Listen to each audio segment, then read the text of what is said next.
The morning sun filtered through the tall windows of Kensington Palace, casting long shadows across the polished marble floors. Catherine sat quietly in her private study, her hands wrapped around a cup of tea that had long since grown cold. The newspaper lay folded beside her, its headlines screaming about Harry's latest television interview that had aired the previous evening. She hadn't slept well, her mind racing with worry about what this would mean for her children. William paced the length of their drawing room, his phone buzzing incessantly with calls from palace staff, media advisors, and family members. Each ring seemed to add another layer of tension to his already strained expression. He had watched the interview live, sitting in stunned silence as his younger brother revealed intimate family details to millions of viewers worldwide. The weight of responsibility he felt as the future king pressed heavily on his shoulders, but it was his role as a father that concerned him most. "The children will hear about this at school," Catherine said softly, her voice barely above a whisper. She thought about George, who at 13 was becoming increasingly aware of his family's public role. Charlotte, 11, with her sharp intelligence and protective nature toward her younger brother. And Louis, only 8 but already showing signs of understanding that his family was different from others. William stopped pacing and turned to face his wife. Her usually composed demeanor showed cracks of vulnerability that few people ever witnessed. "We need to talk to them before someone else does," he said, running a hand through his hair. "They deserve to hear it from us, not from classmates or social media." The morning had started like any other. The children had eaten breakfast together, chattering about their upcoming school projects and weekend plans. George had mentioned a football match he was excited about, while Charlotte discussed her art assignment. Louis had been more interested in the new book series he was reading, eagerly sharing details about dragons and magical kingdoms. The normalcy of their conversation now felt like a precious memory, something that might be harder to maintain going forward. Catherine rose from her chair and moved to the window, watching the security detail patrol the grounds. "Harry mentioned the children specifically," she said, her voice tight with emotion. "He talked about how they might never have a relationship with their cousins. How can we explain that to them? How do we help them understand something we're still struggling to comprehend ourselves?" The interview had been particularly painful because it touched on topics that affected not just William and Catherine's immediate family, but the entire institution they were part of.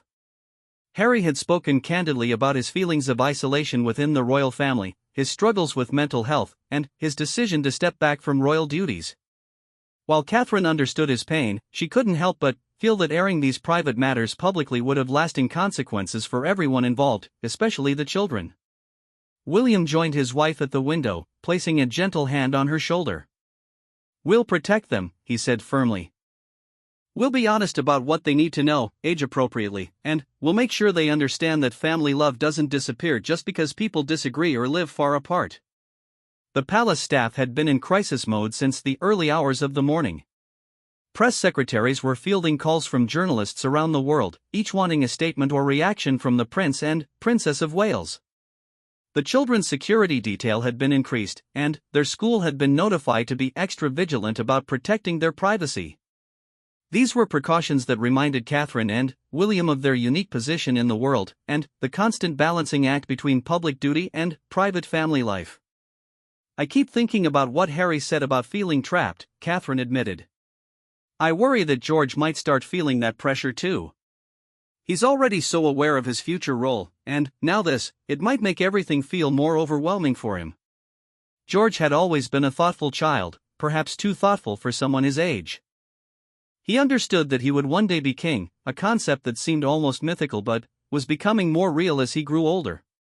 Catherine and William had worked hard to give him a childhood that felt as normal as possible while preparing him for his eventual responsibilities. Harry's public statements about the constraints of royal life threatened to complicate the delicate balance. The couple spent the morning in quiet discussion, planning how to approach their children when they returned from school. They decided to have individual conversations with each child, tailored to their age and emotional maturity. George would need the most detailed explanation, as he was old enough to understand the complexities of family dynamics and public expectations. Charlotte would need reassurance that her family remained strong and united, despite the challenges they were facing. Louis would require the most careful handling, as his young mind might struggle to process why his uncle, whom he loved, was saying things that seemed to upset his parents. As the day progressed, Catherine found herself remembering happier times when the extended family had been together. Christmas mornings at Sandringham when all the cousins played together, summer afternoons when Harry would join them for casual family barbecues, and the easy camaraderie that had once existed between the brothers. Those memories felt distant now, replaced by formal communications through staff and careful public statements that revealed nothing of the personal pain underneath. "We need to be prepared for questions from the media," William said during their lunch, though neither of them had much appetite. "The children might see news vans or photographers when we're out and about. We should explain why there might be more attention than usual." Catherine nodded, thinking about the inevitable intrusion that would follow such a high-profile interview. They had always worked hard to maintain boundaries around their children's privacy, but events like this made those boundaries more difficult to maintain. The public's fascination with royal drama often overshadowed the real people affected by it, including 3 innocent children who simply wanted to love their family without the complications of public scrutiny. The afternoon brought a steady stream of meetings with palace advisors, each session adding another layer of complexity to their situation. There were discussions about public statements, future family events, and the delicate matter of maintaining relationships while protecting their children's well-being. Catherine felt exhausted by the political maneuvering required, when all she really wanted was to ensure her children felt secure and loved. William's phone rang again, and this time it was his father. The conversation was brief but intense, and Catherine could see the strain on her husband's face as he listened to King Charles's concerns about family unity and public perception.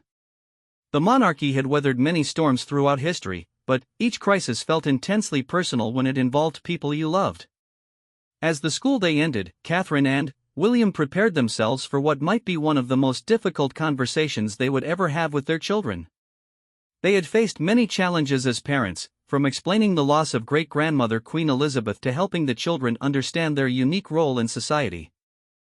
This felt different, more personal and, potentially more damaging to the family bonds they had worked so hard to nurture. "Whatever happens," Catherine said to William as they heard the children's voices in the hallway, "we face it together. We protect them together. And we make sure they know that they are loved, no matter what anyone else says or does." William squeezed her hand, drawing strength from her resolve. They were about to enter uncharted territory as parents, but they would do so as a united front, determined to shield their children from the worst effects of public family discord while remaining honest about the realities they all faced. The sound of footsteps approaching their door signaled that their most important work as parents was about to begin. In a few moments, they would look into the trusting eyes of their children and find a way to explain the unexplainable, to provide comfort in the face of uncertainty, and to reinforce the bonds of love that no interview, no matter how revealing or painful, could truly break. The evening ahead would test every parenting skill they possessed, but Catherine and William were determined to emerge from it with their family stronger and more united than ever. Their children deserved nothing less than their complete dedication to protecting both their innocence and their understanding of the complex world they were born into. The sound of car doors closing in the palace courtyard announced the children's return from school. Catherine felt her heart rate quicken as she heard their familiar voices echoing through the corridors, mixed with the usual chatter about homework, friends, and the day's events. George's deeper voice carried over his siblings, discussing something about a science experiment, while Charlotte's animated tone suggested she was recounting a story from her literature class. Louis's excited squeals about a playground game provided a soundtrack of childhood innocence that made what they were about to do feel even more difficult. William straightened his tie nervously, a habit Catherine had noticed whenever he was preparing for particularly challenging conversations. They had decided to speak with George first, given his age and the likelihood that he might have already heard whispers about his uncle's interview from classmates or overheard conversations among school staff. The weight of being the eldest child in such a public family meant that George often carried burdens that his younger siblings were still protected from. "Mummy! Papa!" Louis's voice rang out as he burst through the door, his school uniform slightly disheveled and his face bright with the joy that only an 8-year-old could maintain after a full day of learning and playing. He rushed toward them with the unguarded affection that Catherine treasured, wrapping his arms around her waist and looking up with eyes that held no knowledge of the storm surrounding their family. Charlotte followed more sedately, her backpack slung over one shoulder and a thoughtful expression on her face that reminded Catherine so much of William at that age. "Why does everyone look so serious?" she asked, her natural perceptiveness picking up on the tension in the room despite their attempts to appear normal. George entered last, and Catherine's heart clenched as she noticed the slight hesitation in his step. At 13, he was becoming increasingly aware of the subtle changes in atmosphere that accompanied family crises. His eyes moved between his parents' faces, reading the careful composure they were maintaining and understanding that something significant was happening. "We wanted to talk with you all about something important," William began, settling into his chair and gesturing for the children to join them.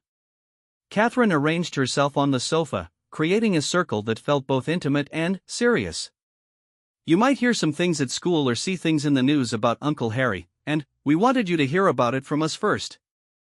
Louis climbed onto Catherine's lap without hesitation, his trust absolute and his curiosity mild. Charlotte sat cross-legged on the floor, her attention focused entirely on her parents in the way that indicated she understood this was more than a routine family discussion. George remained standing for a moment before taking a seat in the chair across from them, his posture mirroring his father's unconscious formality. "Uncle Harry gave an interview on television," Catherine explained gently. "He talked about our family and some of the challenges he's been facing. Some of what he said might be confusing or upsetting to hear, especially if you don't understand the whole situation." "What kind of challenges?" Charlotte asked, her voice smaller than usual. Catherine could see her daughter's mind working, trying to piece together information from overheard conversations and subtle changes in the household routine over the past few months. William leaned forward, choosing his words carefully. "Sometimes adults and families disagree about important things, just like you and your siblings sometimes have disagreements. The difference is that when adults disagree, especially in our family, it can be more complicated because so many people are watching and interested in what we do." George's jaw tightened slightly, a gesture Catherine recognized as his way of processing difficult information. "Did he say bad things about us?" he asked, and the directness of the question caught both parents off guard. "He shared his feelings about some difficult times our family has gone through," Catherine said, reaching out to touch George's hand. "Some of what he said was about his own struggles, and some of it was about relationships within our family. We want you to know that even when adults have disagreements, it doesn't mean they stop loving each other." The room fell quiet as the children absorbed this information. Catherine could see different levels of understanding cross their faces. Louis seemed relatively unaffected, more interested in playing with the buttons on her cardigan than deeply processing the conversation. Charlotte looked worried, her natural empathy making her sensitive to the emotional undercurrents she couldn't fully grasp. George appeared to be thinking deeply, his expression serious beyond his years. "Will we still see Uncle Harry?" Louis asked suddenly, his question cutting through the tension with typical childhood directness. William and Catherine exchanged a glance, both recognizing this as one of the questions they had most dreaded. "Uncle Harry lives very far away now," William said carefully. "And sometimes when adults need time to work through their disagreements, they don't see each other as often as they used to. But he's still our uncle," Charlotte said firmly, as if stating this fact could somehow protect the relationship from whatever adult complications were threatening it. "Yes," Catherine confirmed, her voice warm with the love she felt for her daughter's loyalty. "He will always be your uncle, and he will always love you very much. Sometimes love looks different than we expect it to, especially when people are going through difficult times." George had been quiet throughout this exchange, but now he spoke up with a question that revealed how much he had been thinking about their family's unique position. "Is this going to make things harder for us? Will people treat us differently at school?" Catherine felt her heart break a little at the maturity forced upon her eldest son. "We've spoken with your teachers and the security team to make sure you continue to feel safe and comfortable at school," she said. "If anyone says anything that upsets you or if you hear things that don't make sense, we want you to come talk to us right away." "What if they ask us questions?" Charlotte wanted to know, and Catherine could see her daughter already preparing herself to defend her family against criticism she didn't yet understand. "You don't have to answer questions about our family from anyone outside of it," William said firmly. "Your teachers know to help you if anyone makes you uncomfortable, and you can always tell people that your family's private matters are not something you discuss at school. The conversation continued for another hour, with each child asking questions appropriate to their age and understanding. Catherine and William answered honestly but carefully, providing enough information to prepare their children without overwhelming them with adult complexities they weren't ready to handle. They emphasized the unchanging love within their immediate family, the security of their home, and the support system that surrounded them. As the evening progressed, they moved from the formal sitting room to the family kitchen, where Catherine began preparing dinner while maintaining the conversation. The familiar routine of meal preparation seemed to provide comfort to all of them, creating a sense of normalcy amid the unusual circumstances. Louis helped set the table, chattering about his day and seeming to have moved past the serious discussion. Charlotte remained quieter than usual, but she stayed close to her parents, seeking reassurance through proximity. George volunteered to help with the cooking, an unusual offer that Catherine recognized as his way of staying connected to the conversation while processing what he had learned. As he chopped vegetables beside her, he asked more specific questions about Uncle Harry's situation and the media attention their family constantly navigated. "Do you ever wish we were just a normal family?" George asked quietly, his voice barely audible over the sizzling of onions in the pan. Catherine paused in her stirring, considering her answer carefully. "There are times when the attention and the expectations feel overwhelming," she admitted. "But I love our family exactly as it is, and I love the good we're able to do because of our position. The challenges are real, but so are the opportunities we have to help people and make a difference. I worry sometimes that I won't be good enough," George confessed, and Catherine felt tears prick her eyes at the weight her young son was already carrying. "You are already more than good enough," she said, turning to face him fully. "You're kind, thoughtful, and caring. Those are the most important qualities for anyone, whether they're going to be king or not. Everything else will help you learn when you're ready." William, who had been listening from across the kitchen while helping Charlotte with her homework, joined the conversation. "Your Uncle Harry was feeling overwhelmed by some of these same feelings," he said. "That doesn't excuse everything he said, but it helps us understand why he needed to make different choices for his life." Dinner was a quieter affair than usual, but it felt more connected somehow. The children seemed to sense that their parents had shared something important with them, treating them with more maturity than usual.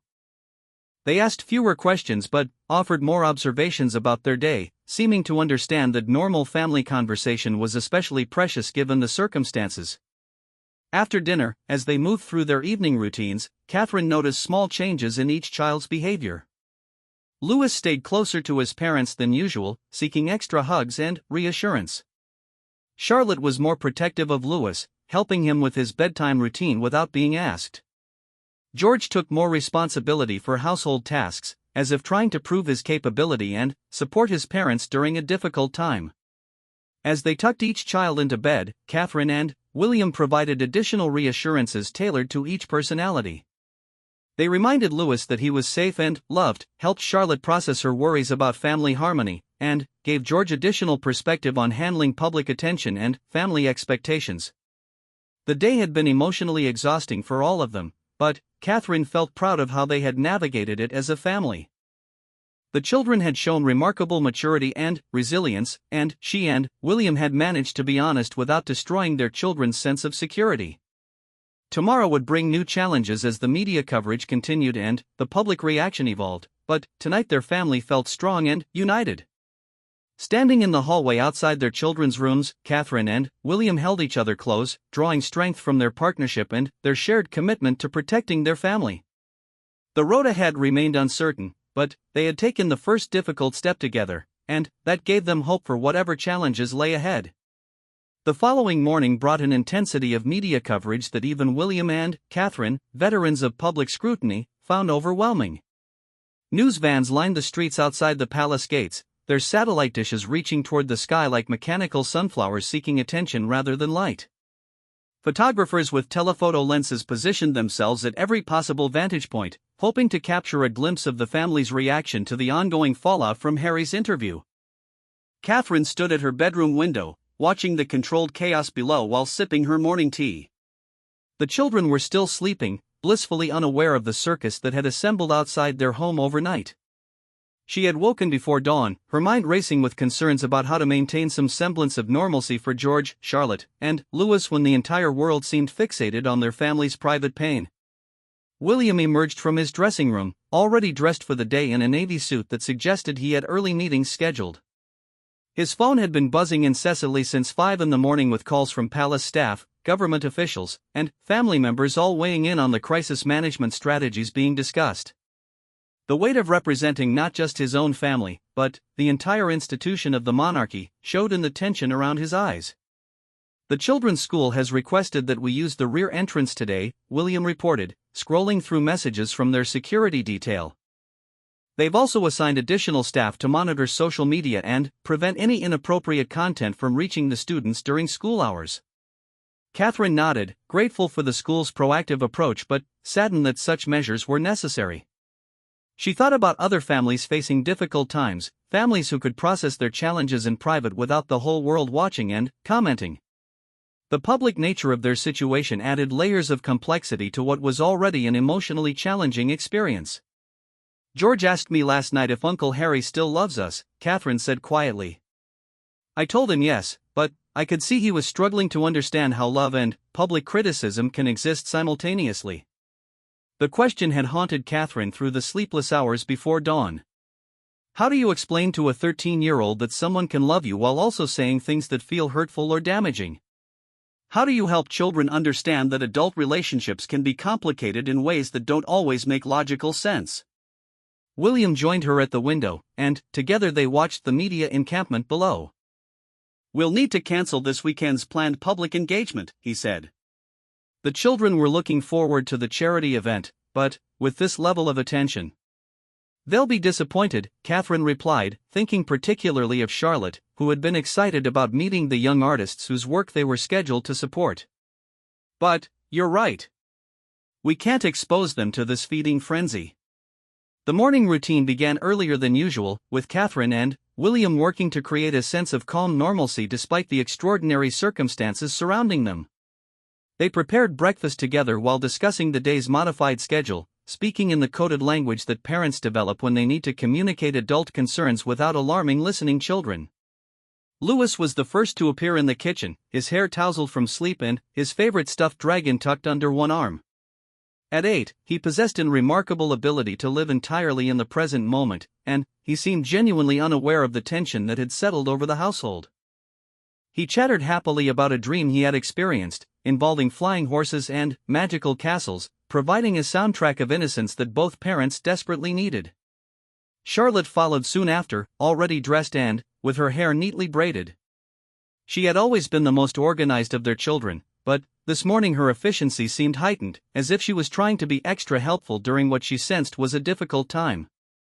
She quietly set the table and helped Louis with his breakfast, taking on a caretaking role that reminded Catherine of herself at that age. George appeared last, moving with the careful deliberation of someone who has spent considerable time thinking during the night. Catherine could see questions in his eyes, and she suspected that their conversation the previous evening had prompted him to piece together fragments of overheard conversations and half-understood news reports into a fuller picture of their family's situation. "Will we be going to school the normal way today?" George asked, and Catherine recognized this as his tactful way of asking whether the media attention had reached a level that required security modifications to their routine. "We'll be using a different entrance," William explained matter-of-factly.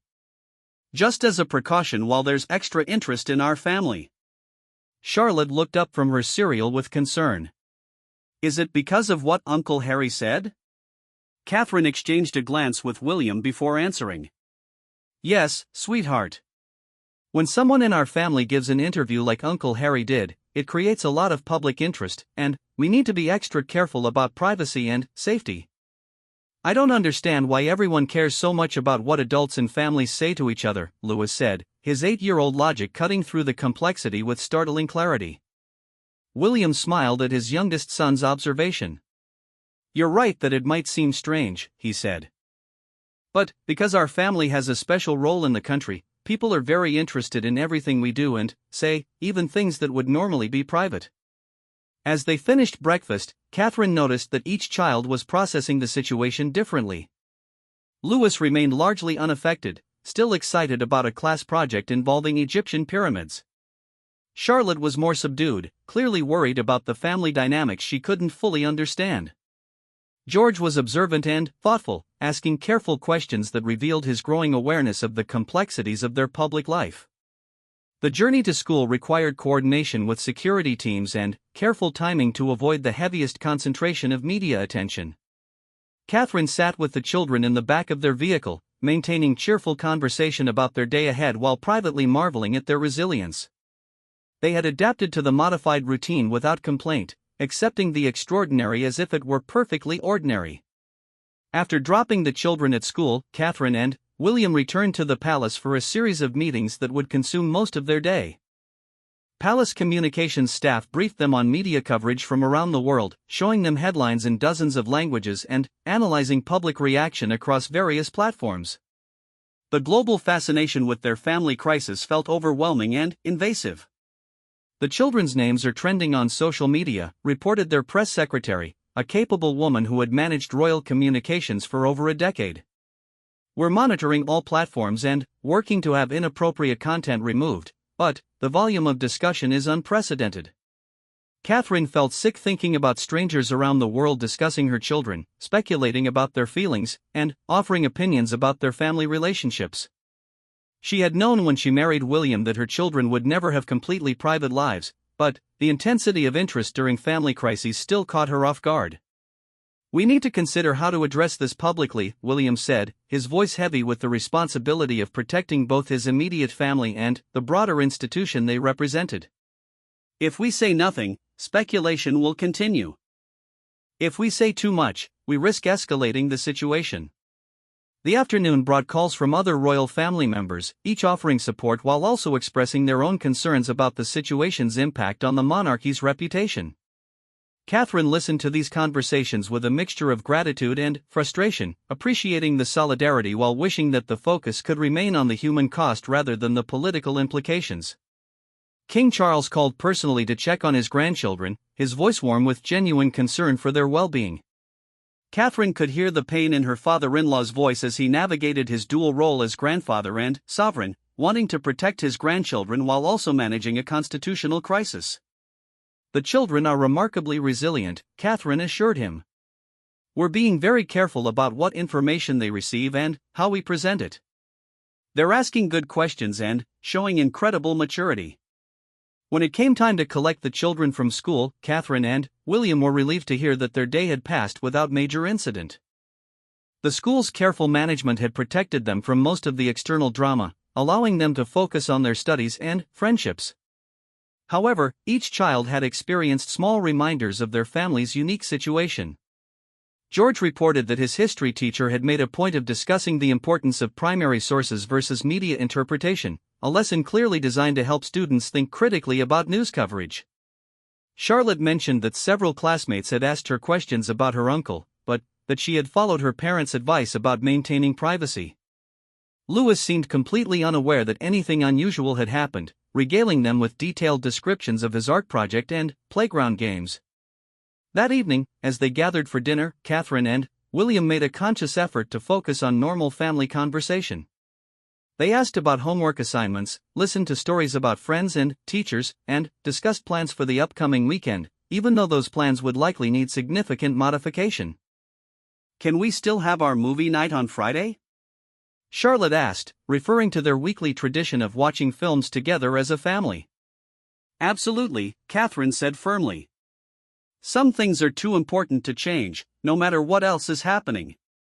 The children seemed to take comfort in this assurance that their core family traditions would continue despite the external chaos. Catherine and William had learned through years of navigating public life that maintaining private family rituals was essential for providing stability and normalcy for their children. As they prepared for bed, each child approached the day's events differently in their bedtime conversations. Louis wanted to know if the photographers outside were there to take pictures of him, and seemed disappointed to learn that they were more interested in the adults. Charlotte asked more sophisticated questions about why people were so interested in their family's private matters. George wanted to discuss the responsibility he felt to represent his family well, even when he didn't understand all the adult complexities involved. Catherine and William spent extra time with each child that evening, providing individual attention and reassurance tailored to their specific concerns and personality. They emphasized the strength of their family unit, the love that connected them all, and the confidence they had in each child's ability to navigate challenging situations with grace and integrity. Later, as they finally had a few moments alone together, Catherine and William reflected on their children's remarkable adaptability and strength. The day had tested their family in ways they hadn't anticipated, but they had emerged with their bonds intact and their children's trust preserved. Tomorrow would bring new challenges, but tonight they felt proud of how they were protecting what mattered most while still fulfilling their public responsibilities. 3 weeks had passed since Harry's interview aired, and the initial media frenzy had begun to settle into a more manageable rhythm of ongoing coverage. Catherine stood in her private garden, watching Louis and Charlotte play an elaborate game involving garden gnomes and an imaginary kingdom they had created together. Their laughter carried across the manicured lawns, a sound that had become even more precious to her after the recent weeks of uncertainty and tension. The children had proven to be remarkably resilient, adapting to the new normal with the flexibility that seemed to be their superpower. They had learned to navigate increased security measures, modified routines, and occasional bursts of renewed media attention with grace that often surprised their parents. Catherine marveled at their ability to compartmentalize the external chaos while maintaining their essential childhood joy and curiosity. George approached from the direction of the palace, his school bag slung over his shoulder and an expression of quiet confidence on his face that hadn't been there a month ago. At 13, he had shouldered the responsibility of being the eldest during the family crisis with a maturity that both impressed and worried Catherine. She had watched him grow up significantly in recent weeks, gaining understanding about his family's unique position while somehow maintaining his fundamental optimism about his future role. Mrs. Henderson wants to know if I can give a presentation about constitutional monarchy for our government class, George said, settling onto the garden bench beside his mother. She said it might help other students understand the difference between what they see in the news and how our system actually works. Catherine considered this request carefully. On one hand, it represented an opportunity for George to take control of his narrative and educate his peers about the realities of his family's role. On the other hand, it would put him in a position of having to defend or explain recent events in ways that might be challenging for someone his age. What do you think about doing that? Catherine asked, genuinely curious about her son's perspective. I think I'd like to try, George replied thoughtfully. Some of my classmates have been asking questions, and I've realized that a lot of what they think they know comes from movies and news stories that don't really explain how everything works. Maybe if I can help them understand the real job we do, they'll understand better why some things are complicated. Catherine felt a surge of pride at her son's thoughtful approach to a challenging situation. He was learning to use education and understanding as tools for managing public perception, skills that would serve him well throughout his life. She also appreciated his desire to take an active role in shaping how others viewed his family rather than simply accepting whatever narratives emerged from external sources. William emerged from the palace, looking more relaxed than he had in weeks. The crisis management phase had largely ended, replaced by the ongoing work of rebuilding and moving forward. He had spent the morning in meetings with charitable organizations, focusing on the positive work that continued regardless of family drama. Catherine could see that returning to their purpose-driven activities had been healing for him. Papa! Louis called from across the garden, abandoning his game to run toward his father with the boundless energy that characterized his approach to life. Charlotte and I have decided that our kingdom needs a visiting diplomat, and you're perfect for the job. William allowed himself to be dragged into the elaborate pretend scenario, playing his assigned role with the enthusiasm that had always made him a wonderful father. Catherine watched this interaction with deep appreciation for the way their family had learned to protect and prioritize these moments of simple joy amid their complex public existence. Charlotte approached more sedately, but her face lit up with genuine happiness at seeing both her parents relaxed and available for play. At 11, she had been particularly sensitive to the emotional undercurrents of the past few weeks, often positioning herself as a bridge between her younger and older brothers while also processing her own concerns about family harmony. We've been thinking, Charlotte said, settling on the ground near Catherine's feet, about Uncle Harry and whether he might want to visit our kingdom sometime. In our game, I mean, but also maybe in real life. The innocent hopefulness in her daughter's voice touched Catherine deeply. Despite everything that had happened, Charlotte maintained her belief in the possibility of reconciliation and healing within their extended family. Her capacity for optimism in the face of adult complexity reminded Catherine of the importance of protecting that hope while also being realistic about the challenges they faced. I think Uncle Harry would love to know that you've created a magical kingdom and that you think about including him in it, Catherine said carefully. Right now, he's very far away and dealing with his own challenges, but the love you feel for him and that he feels for you doesn't disappear just because grown-ups have disagreements. As the afternoon progressed, the family gradually transitioned from outdoor play to their evening routines, but the lightness of mood persisted. Dinner conversation flowed naturally between school projects, weekend plans, and the children's ongoing observations about their expanded understanding of their public role. Catherine noticed that each child had found ways to integrate their recent experiences into their developing sense of identity. "I've been thinking about what it means to be royal," George said during dessert, his tone suggesting this was a topic he had been considering seriously. "I used to think it was mostly about ceremonies and public appearances, but now I understand that it's really about service and helping people understand how our country works." Charlotte nodded enthusiastically. "And it's about showing people that families can work through difficult times and still love each other," she added, revealing her own processing of recent events. Louis, not to be left out of the philosophical discussion, contributed his own 8-year-old wisdom.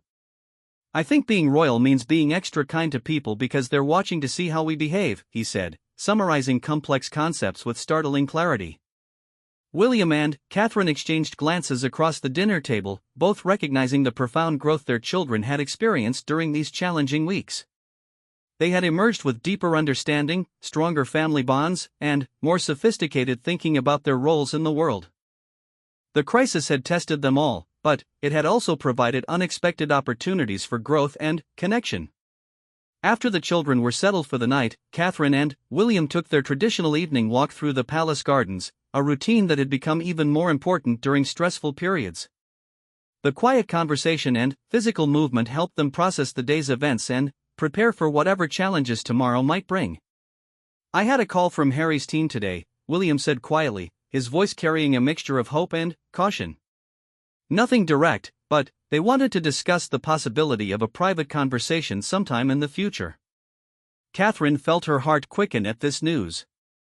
While she remained protective of her family and cautious about exposing her children to further emotional upheaval, she also recognized the importance of keeping doors open for potential healing and reconciliation. "What are you thinking?" she asked, genuinely curious about William's perspective on this delicate situation. "I think we have to remain open to the possibility of rebuilding our relationship," William replied slowly, "but any conversations need to happen with clear boundaries and a focus on protecting the children's well-being. They've been through enough uncertainty." As they completed their circuit of the gardens, Catherine reflected on how much their family had grown and changed over the past month. The children had developed new resilience and understanding, she and William had strengthened their partnership in facing challenges together, and they had all gained deeper appreciation for the importance of their private family bonds amid their public responsibilities. The media attention had largely moved on to other stories, but the lessons learned during this period would shape their family's approach to future challenges. They had proven to themselves that they could weather difficult storms while maintaining their core values and protecting what mattered most. Looking up at the lighted windows of the palace where their children slept safely, Catherine felt a deep sense of gratitude for their resilience, their love for each other, and their ability to find joy and meaning even during difficult times.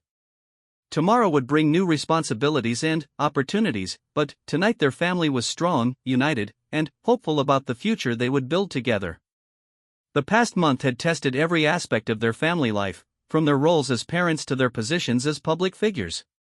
They had navigated unprecedented media attention, difficult conversations with their children, and complex emotions about family relationships that had been damaged by public conflict. Through it all, they had maintained their commitment to protecting their children's well-being while fulfilling their duties to the institution they served.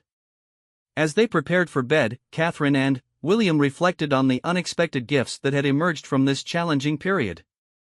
Their children had shown remarkable maturity and wisdom, their marriage had been strengthened by facing adversity together, and their understanding of their public role had deepened through being tested. The road ahead remained uncertain, particularly regarding family relationships that needed healing, but they faced that uncertainty with confidence in their ability to handle whatever challenges emerged. The story of their family's response to this crisis would become part of their children's understanding of what it meant to be royal in the modern world. They had learned that strength came not from avoiding difficulty, but from facing it with grace, integrity, and unwavering commitment to protecting what mattered most. These lessons would serve them well in the years ahead, as they continued to balance their private happiness with their public service, always remembering that their greatest responsibility was to each other and to the love that held their family together through every storm. In the quiet of their bedroom, as London settled into sleep around them, Catherine and William held each other close, drawing strength from their partnership and feeling profound gratitude for the family they had built together. Tomorrow would bring new opportunities to serve, new challenges to face, and new moments of joy to treasure. Tonight, they rested in the knowledge that they had successfully protected their children through a difficult period and emerged stronger as a family unit. The future stretched ahead of them, full of possibility and purpose, and they faced it together with hope, determination, and the unshakable foundation of love that had carried them through their darkest moments and would continue to sustain them through whatever lay ahead.